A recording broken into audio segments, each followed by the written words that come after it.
जब से कांग्रेस ने सत्ता से हाथ धोया तब से उसने मेन स्ट्रीम मीडिया में लिंचिंस्तान का नारा थाम लिया, जिससे देश की छवि पूरे विश्व में खराब होती गई। कुछ सेक्युलर नाम का चोला ओढ़े कांग्रेस ने हमेशा अल्पसंख्यकों का पक्ष लिया और उसी राजनीति के चलते एक ऐसे बिल को लाने की साजिश रची जिससे बहुसंख्यकों यानी देश के हिंदुओं को अपराधी करार किया जा सके। अगर आप उन लोगों में से हैं जो आज भी कांग्रेस को सेक्युलर समझते हैं और उसका समर्थन करते हैं, तो इस वीडियो को देखने के बाद शायद ना करें। तो क्या आप जानते हैं कि सेक्युलरिज्म के नाम पर आज दूसरों पर उंगली उठाने वाली कांग्रेस 2011 से 2013 के बीच एक बिल लेकर आई थी, जिसे सांप्रदायिक एवं लक्षित हिंसा अधिनियम बिल या कम्युनल वायलेंस बिल भी कहा जाता है। और ये बिल किसी और का नहीं बल्कि सोनिया गांधी और मरने से पहले उनके खास माने जाने वाले अहमद पटेल की दिमागी उपज थी।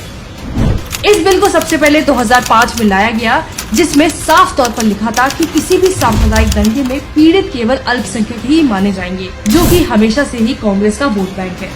लेकिन इस बिल का विरोध होने पर इसे वापस ले लिया गया।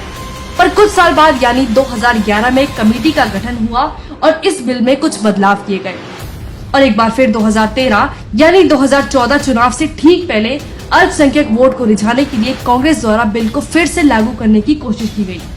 ये बदलाव थे कि किसी भी सांप्रदायिक हिंसा या अपराध के पीड़ित या तो अल्पसंख्यक हो सकते हैं या अनुसूचित जाति या अनुसूचित जनजाति के व्यक्ति, जो कि देश की 40% आबादी है। वहीं अपराध करने वाले हमेशा बहुसंख्यक यानी हिंदू होंगे, जो कि देश की 60% आबादी है। अब जरा आप सोचिए कि अगर ये बिल पास हो जाता तो हिंदू सेकंड क्लास सिटीजन बन के रह जाते। अगर अल्पसंख्यक हिंदू या कोई भी अन्य जाति पर जुल्म करे तो उससे बचने के लिए इस बिल में कोई प्रावधान ही नहीं था। क्या अल्पसंख्यक ऐसा नहीं करते? हाल ही में हुए उदयपुर हत्याकांड तो सभी को याद है ना। अन्य खतरनाक प्रावधान सिर्फ यही नहीं, इस बिल के अनुसार अगर किसी अल्पसंख्यक महिला के साथ रेप जैसी घटना होती है तो उसे अपराध माना जाता है। लेकिन वहीं अगर किसी हिंदू महिला के साथ कोई दुष्कर्म होता है तो उसे अपराध नहीं करार किया जाता।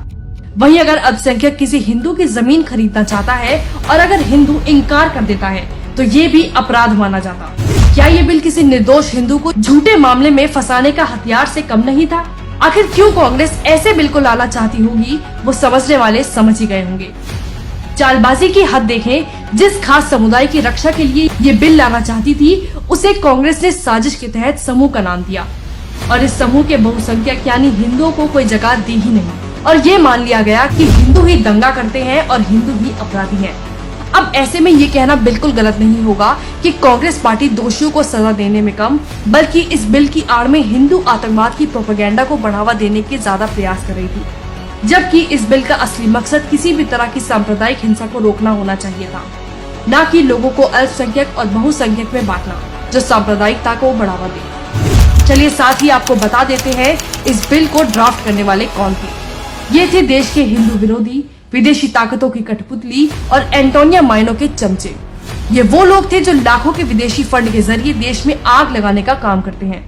इन लोगों की लिस्ट में शामिल कुछ नाम भी हम आपको बताते हैं। फरहान नकवी और तीस्ता सेतलवाड़, जिन पर 2002 गुजरात दंगों में लोगों को गुमराह करके चंदा के नाम पर फंडिंग लेने जैसे संगीन आरोप हैं। हर्ष मंदर, जिसने आतंकी समूह से जुड़े इशरत जहां और अफजल गुरु जैसे देश विरोधियों का समर्थन किया था। इसके अलावा नजमी वजीरी, मजा दारूवाला, रोहिंग्या समर्थक जॉन दयाल, गगन सेठी, उषा रामनाथन जैसे देश और हिंदू विरोधी शामिल थे। खैर ये बिल पास नहीं हुआ क्योंकि 2014 में विरोध के चलते इस बिल को पास नहीं किया गया। लेकिन कांग्रेस द्वारा इस बिल को लाने से उसके हिंदू विरोधी सोच का अंदाजा लगाया जा सकता है। सोचिए आज कन्हैया लाल के परिवार को क्या न्याय मिल पाता अगर ये बिल लागू कर दिया गया होता। असल मायनों में कांग्रेस का असली मकसद ही है देश में सांप्रदायिक दंगे करवाना और उससे राजनीतिक फायदा उठाना।